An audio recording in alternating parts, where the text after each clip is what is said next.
गुरुर्ब्रह्मा गुरुर्विष्णु गुरुर्देवो महेश्वर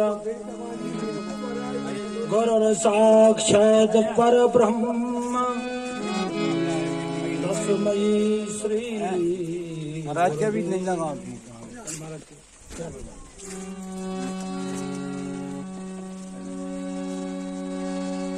गजाननं भूतगणादिसेवितम्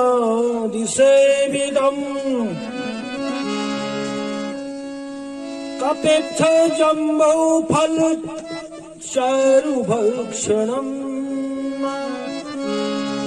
उमासुतं शोकविनाशिकारिकम्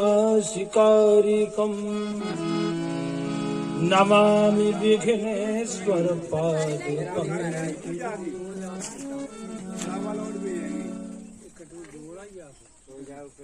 शान्ताकारं भुजगशयनं पद्मनाभां सुरेश्वरं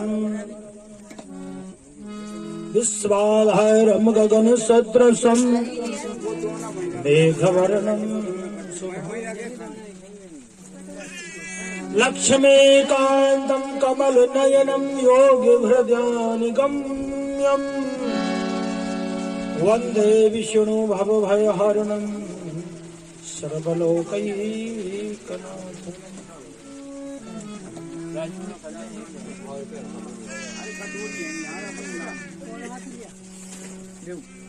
आइए समझता हूँ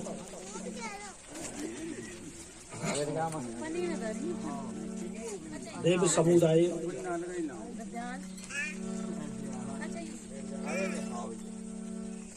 समझता हूँ पितृदेव और अविराजित सभी संत महंत विद्वज्जन भक्तजन श्रोताजन एवं श्रद्धालु समस्त जन श्रद्धामती माताएं बहनें सबके अंतरस्थ परमात्मा को मेरा नमन। श्रीमद् भागवत महापुराण में हम प्रवेश करें इसके पहले हरि नाम संकीर्तन ताकि हमारा मन पवित्र हो जाए। सब मिल करके संकीर्तन करेंगे।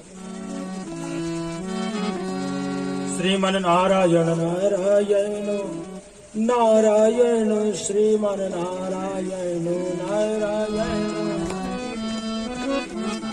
भजमन नारायण नारायण नारायण भजमन नारायण नारायण नारायण नारायण नारायण नारायण श्रीमन नारायण नारायण नारायण भजमन नारायण नारायण नारायण श्रीमन नारायण नारायण नारायण श्रीमन नारायण नारायण नारायण श्रीमन नारायण नारायण नारायण श्रीमन नारायण नारायण नारायण नारायण भगवान की।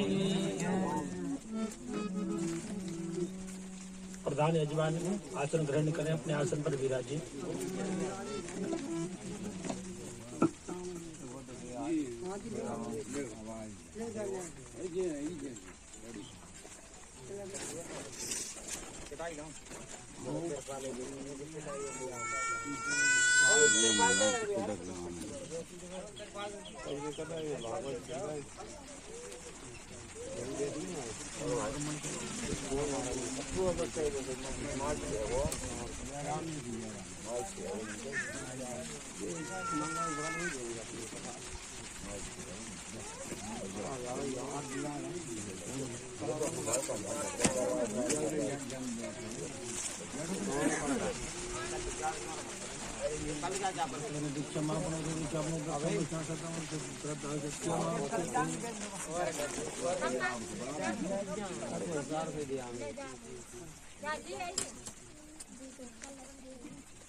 अनिल वो दूध शानदार दी बताएं ज्यादा भाई अगर गैस सामने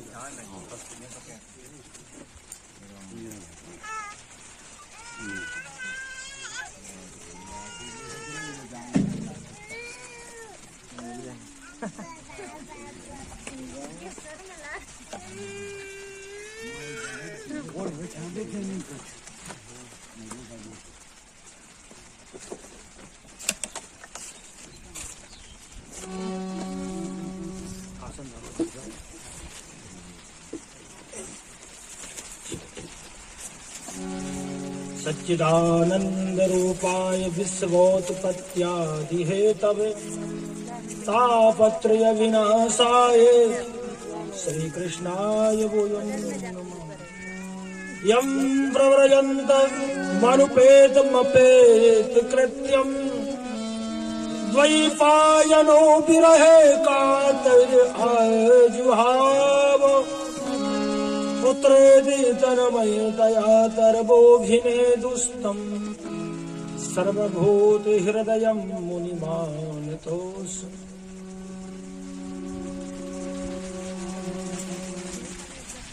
श्रीमद् भागवत महापुराण में हम प्रवेश करें। भागवत कथा बड़े पुण्य से प्राप्त होते हैं। जन्म जन्मांतर युग युगांतर कल्प कल्पांतरों के जब पुण्य हमारे संचित होते तब श्रीमद् भागवत महापुराण की कथा सत्संग आदि हमें प्राप्त हो।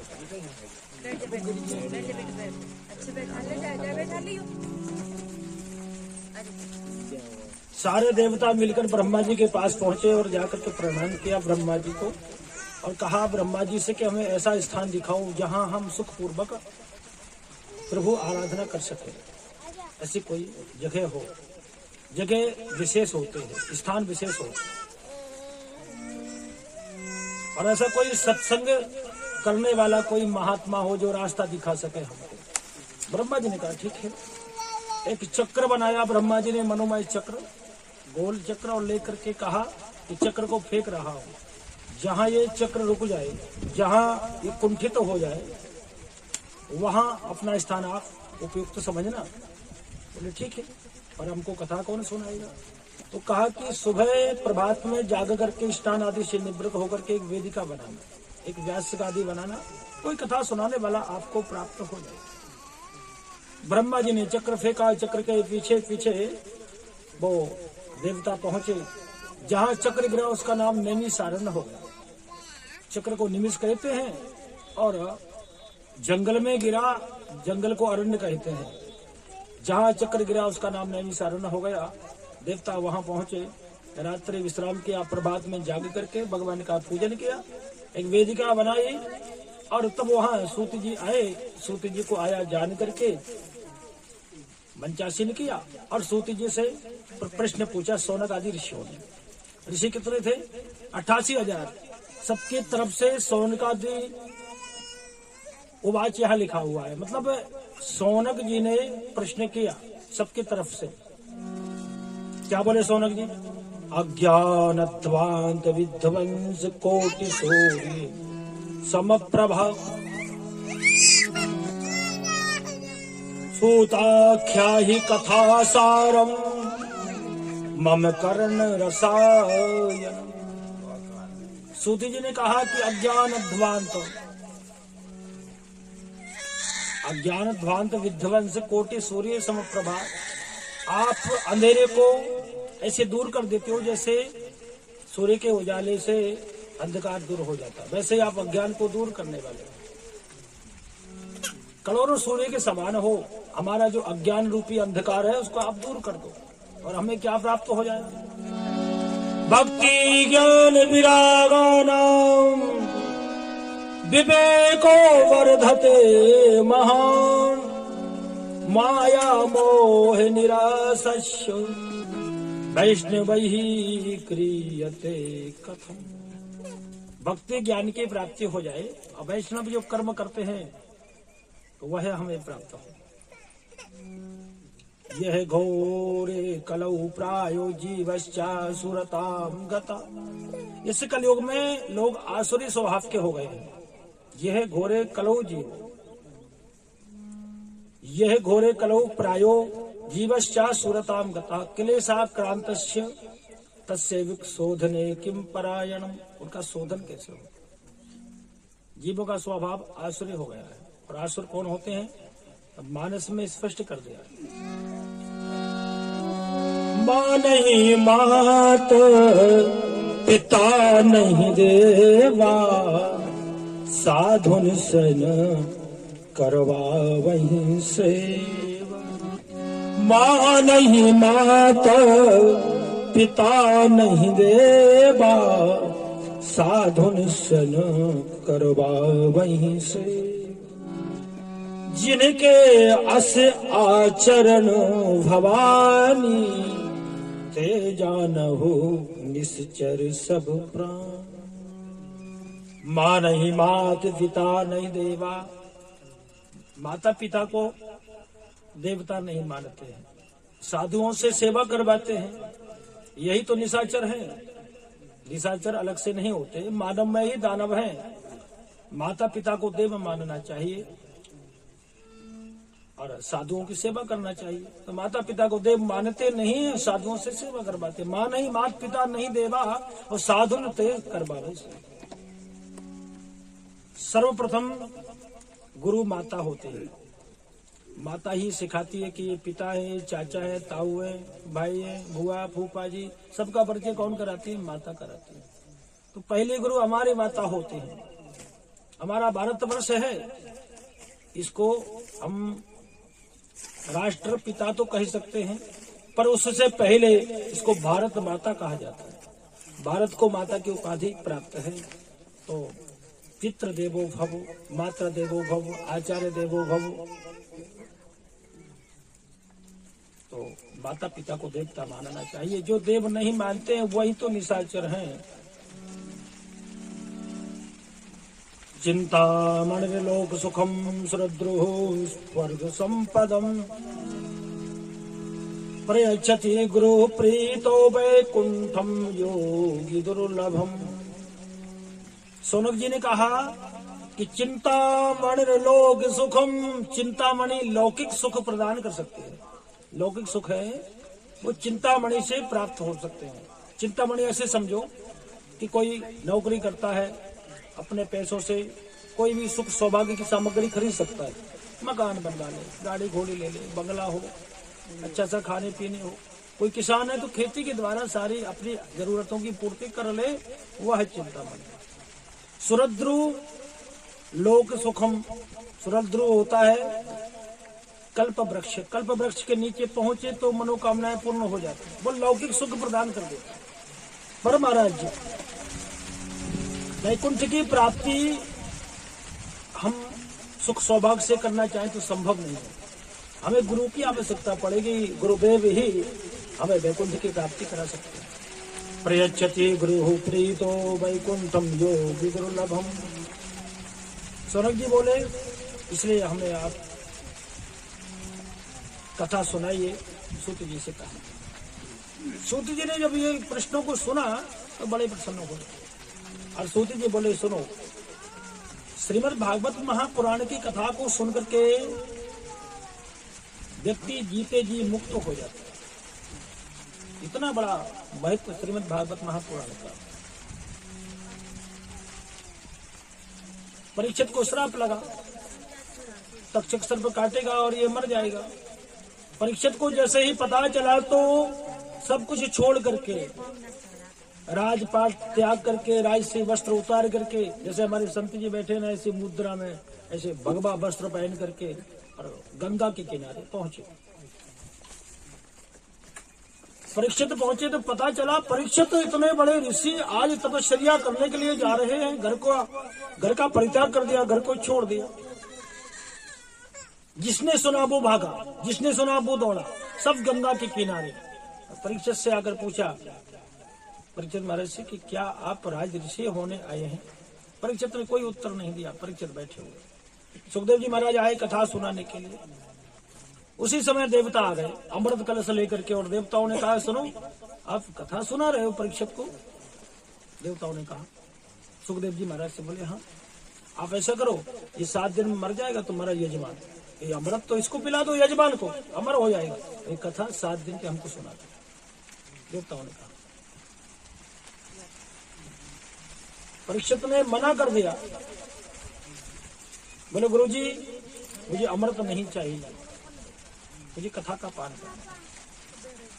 सुखदेव जी महाराज बोले श्रोता नहीं चाहता है कि ये अमृत को पिए, उसे तो कथा अमृत चाहिए।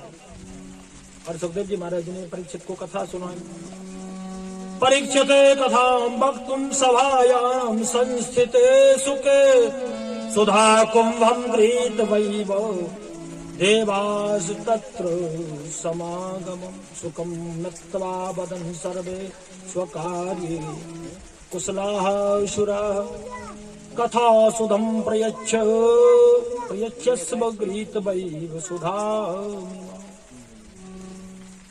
देवता स्वार्थी हैं, जो अपना अर्थ साधन करे उसे स्वार्थ कहते हैं। स्व माने अपना, अर्थ माने अपना काम बनाना, और देवता स्वार्थी है। देवता अमृत कलश लेकर अपना काम बनाने के लिए आए, ये कथा हमको प्राप्त हो जाए, अमृत कलश हम इनको प्राप्त करा दे। पर सुखदेव जी महाराज ने अनाधिकारी समझ करके मना कर दिया कि तुम कथा के अधिकारी नहीं हो। कथा के अधिकारी कौन है? जो मृत्यु लोक में आकर के जन्मे हुए हैं, उन्हें कथा प्राप्त हो सकती है, और कथा से सारी व्याधियां दूर हो जाती हैं। देवता ऐसे स्वार्थी है। राम रावण का युद्ध चल रहा था और देवता कह रहे थे आकाश में जय हो जय हो। इधर से रावण बाण चलाए तो देवता कहे जय हो, राम जी बाण चलाए इधर से तो देवता कहे जय हो। देवर्षि नारद पहुंचे और नारद जी ने पूछा देवताओं से किन की तरफ हो? देवता बोले कि तरफ की बात मत करो, जो जीतेगा हम उन्हीं की तरफ। तो देवता ऐसे स्वार्थी होते हैं। अमृत कलश लेकर आए, मना कर दिया।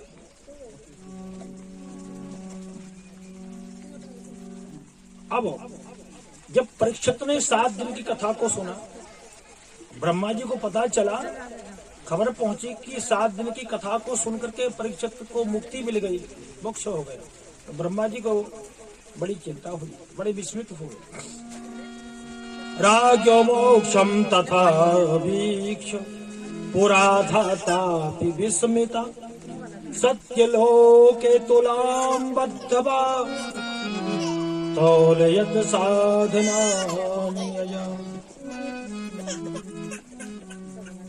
ब्रह्मा जी ने तराजू को बांधा, एक तरफ सारे वेद पुराणों को रखा, एक तरफ भागवत जी को रखा। तो श्रीमद् भागवत जी महापुराण का, श्रीमद् भागवत महापुराण का पटला जो था भारी निकला। तब ब्रह्मा जी को पता चला कि श्रीमद् भागवत महापुराण की बड़ी महत्ता है। सप्ताहेन श्रुतम चैतत सर्वथा मुक्तिदायकम। सप्ताहेन श्रुतम चैतत सर्वथा मुक्तिदायकम। सनकादिः पुरा प्रोक्तम नारदाय दया पर। श्रीमद् भागवत महापुराण की कथा तो देवर्षि नारद भी जानते थे, कथा तो जानते थे, पर कथा का महत्व नहीं जानते थे। जैसे कोई दवा तो जानता है, पर यह नहीं जानता कब खानी चाहिए। भोजन करके दवा को खाना, भोजन के बाद में खाना है, सोने के बाद खाना है, जगने के बाद खाना है, कब खाना है, इसका परहेज क्या है, खटाई खाना है, मिठाई खाना है, चिकनाई खाना है, क्या खाना है। इन बातों का जब तक पता नहीं चलेगा तो वो दवा जानने का कोई फायदा नहीं है। कथा तो जानते थे पर नियम नहीं जानते, और जब तक कथा का नियम ना हो तो कथा का समझना नहीं माना जाता। देवर्षि नारद जानते थे पर नियम से अपरिचित थे।